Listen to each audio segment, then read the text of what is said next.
What is God made of? Matter, energy, light? The Bible gives a more astonishing answer. God is spirit.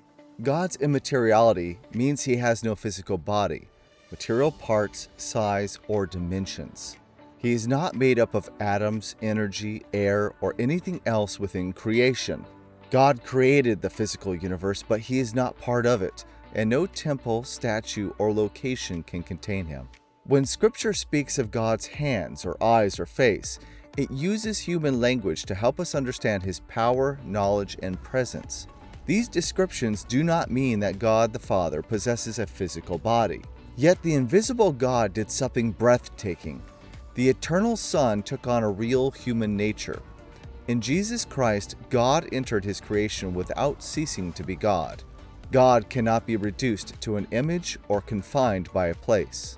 He is pure spirit, invisible, indestructible, and present wherever his people call on him. The God who the universe could not contain came near so we might know him, worship him, and be reconciled to him through Christ.